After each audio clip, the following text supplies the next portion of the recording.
AI چرا به وجود اومد؟ AI فرصت یا تهدید؟ AI توی زندگی ما چه نقشی داره؟ AI توی بیزینسمون چه؟ AI یا هوش مصنوعی یک تحول جدیده. خیلی کمک کننده میتونه باشه، خیلی مضر میتونه باشه. پس این ویدیو رو تا انتها ببین، لایکش کن و لطفاً اگر سابسکرایب نکردی سابسکرایب کن و برای دوستانت ارسال بکن. ببینین AI برای چی به وجود اومده؟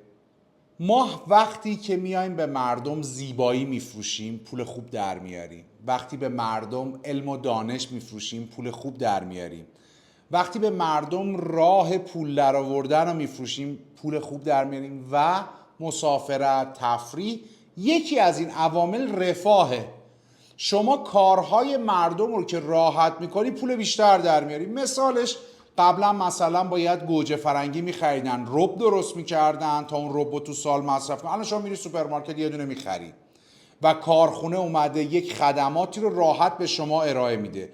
تا امروز که میبینی حتی مثلا یه بدنساز وقتی میره توی سوپرمارکت سفیده خالی تخم مرغ بهش میفروشه. دیگه حتی لازمی زحمت بکشه تخم مرغ رو بشکونه، زردش رو جدا کنه و بقیه موارد. چند برابر هم قیمت میگیره. متوجه شدن که کار رو راحت تر کردن برای مردم میتونه برای ما پول بیاره. پس AI اولین دلیلش اینه. اما دومین دلیل که مستتره این موضوعه که ما پشت لپتاپمون میشینیم، بازارها رو بررسی میکنیم، با یک کلیک خرید میکنیم، فروش میکنیم و دیگه خیلی راحت میتونیم پول دراریم، راحت میتونیم تو بازارهای مالی باشیم. اما یه نکته خیلی مهم، کسی نیست دیگه تولید کنه. ببین بازار بورس شما واردش میشین، شروع میکنین خرید و فروش کردن، حالا سود میکنین، ضرر میکنین، بعضی وقتا سود سهامتون رو میگیرید. آیا باید کالایی تولید بشه تا کارخونه وجود داشته باشه؟ هوش مصنوعی به وجود اومد چون دید دیگه کسی کار نمیکنه، دید دیگه همه راحت طلب شدن. الان توی زمان پدران ما اینها روزی 12-13 ساعت کار میکردن. الان با وجود کامپیوتر و اینترنت ما خیلی راحت تر کار میکنیم، 5-6 ساعت کار میکنیم.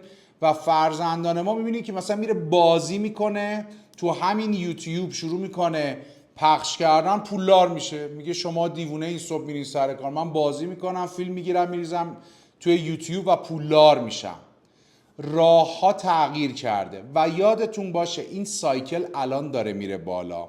این AI الان فرصته، الان باید خوب توش پول درارین، باید خوب ازش استفاده بکنید. یواش یواش یه جوری میشه که میبینن تولید نشده، AI ها دیگه به درد نمیخوره. بعد یواش یواش باید بیان مردم دوباره برگردن یه سری تولید کنن، یه سری خدمات بدن، یه سری کارهای عادی بکنن.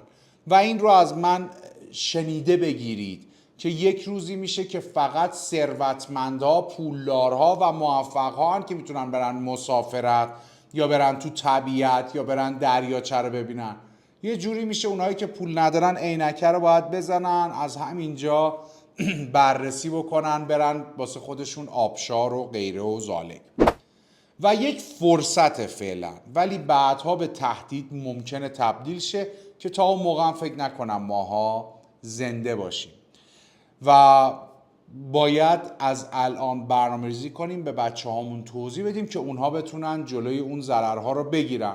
حالا یه سری فیلم ها میسازن که مثلا AI اومده دنیا رو گرفته، ما رو برده کرده اینها.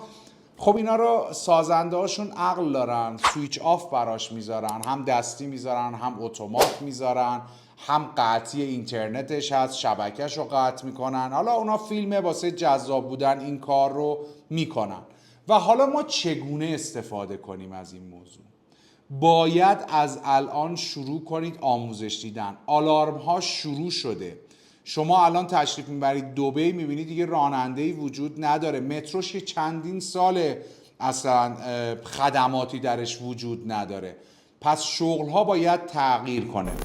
توی ویدیوی بعدی توضیح میدم که چگونه شما باید این بحران ها رو بگذرانین. ممکنه خیلیاتون اصلا آیتی هم بلد نباشین. چگونه باید استفاده بکنید، چگونه باید مهارت های خودتون رو بالا ببرید و اصلا مهارت چیه و تعریفش چیه و چه کارهایی میتونه شما رو نجات بده. یادتون باشه سایکل ها میچرخه و این سایکل ها رو حتما در نظر داشته باشین. همون جوری که قوی سفید وجود داره، قوی سیاه هم وجود داره. لایک یادتون نره، حتما شیر کنید و حتما به دوستانتون ما رو معرفی کنید.